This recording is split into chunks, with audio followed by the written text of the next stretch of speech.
El traumatismo facial es cualquier tipo de lesión en el rostro.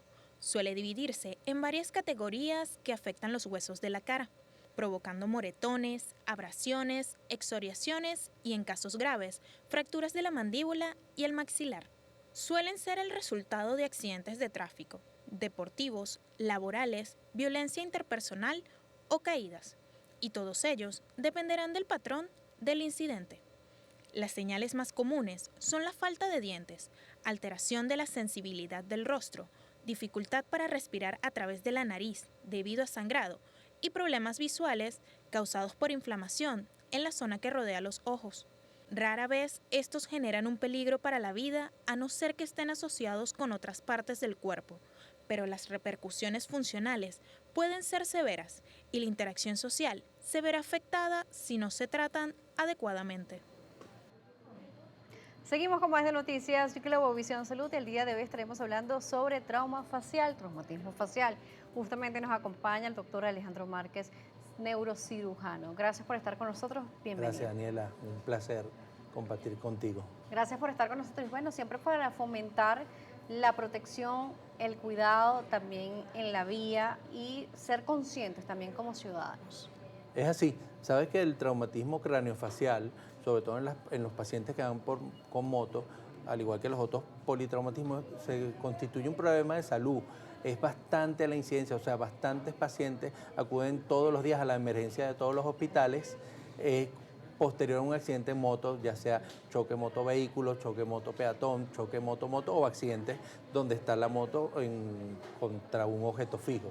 Y la cantidad de pacientes que tienen trauma cervical o craneofacial es bastante importante y es un motivo de consulta muy frecuente en nuestras emergencias. Por supuesto, bueno, y también durante finales de año, principio también de año, se presentan muchos accidentes de este tipo por celebraciones, incluso por estar de vacaciones, un poco más relajado, incluso recordar que es importante que ni en moto ni en vehículo se pueden manejar bajo la sustancia de ningún tipo, ni alcohólica ni de tipo de estupefaciente.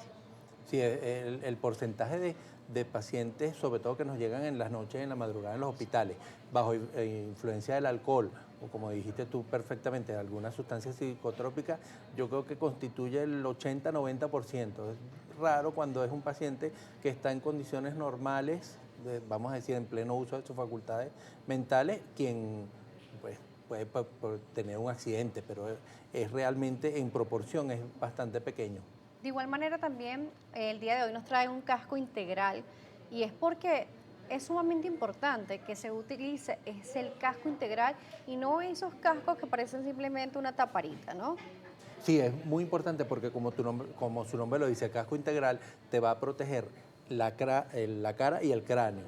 Generalmente los cascos, como dijiste tú, los simples o taparitas, por decirlo de alguna forma, son cascos que ni siquiera se quedan en el sitio, o sea, ni siquiera protegen realmente el cráneo cuando hay un accidente que ocurre a una velocidad determinada, porque el sistema de sujeción es muy primitivo y esos son cascos que te caes e inmediatamente salen del cráneo y bueno, el cráneo y la cara se someten a una fuerza producto de la inercia del accidente mismo.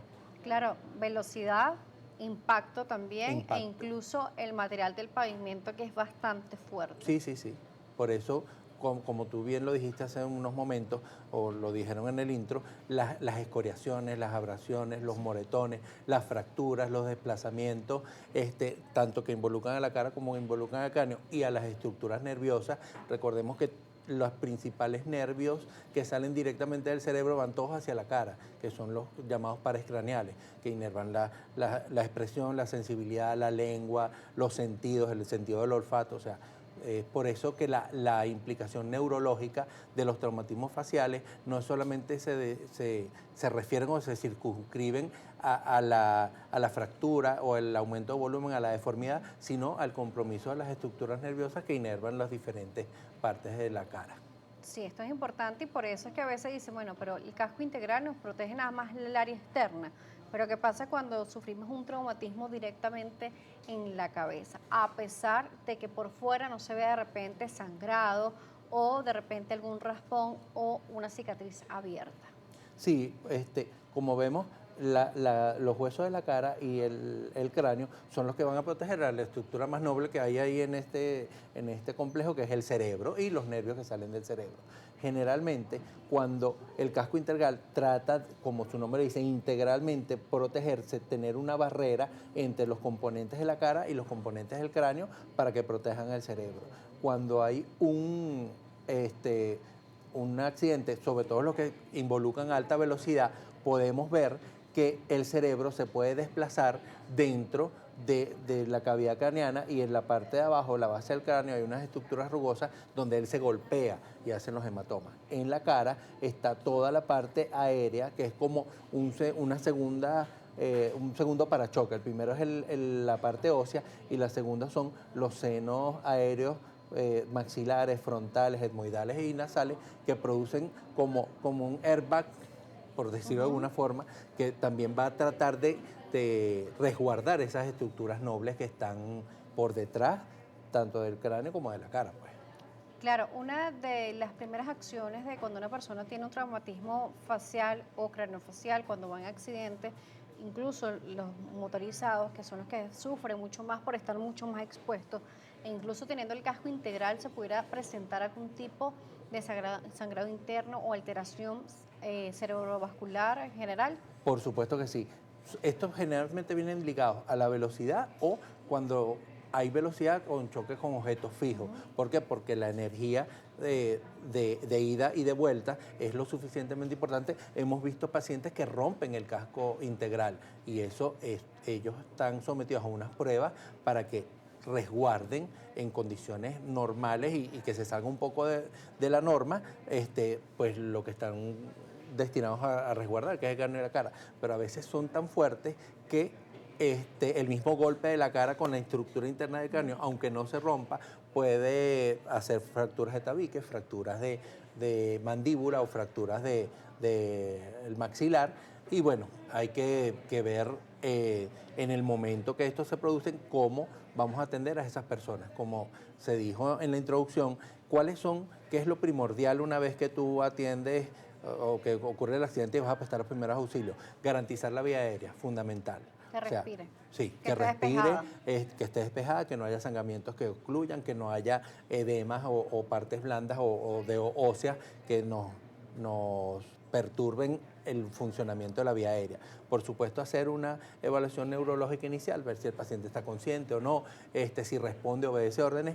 Y lo otro fundamental sería la inmovilización, porque recordemos que estamos hablando de estructuras bastante nobles o bastante relacionadas con el cerebro. Entonces una mala movilización, ya sea que afecte al área cervical o la misma área craneal, tiene que ser manejada de forma adecuada. Claro. Por eso es que últimamente se está haciendo mucho énfasis a nivel de hospitales en dar charlas acerca de los cuidados prehospitalarios, que van a marcar la diferencia entre la buena evolución o la evolución torpida de los pacientes. Por supuesto. Además, nos dice algo importante, que es la liberación de la parte respiratoria, de la parte de la cabeza, del casco.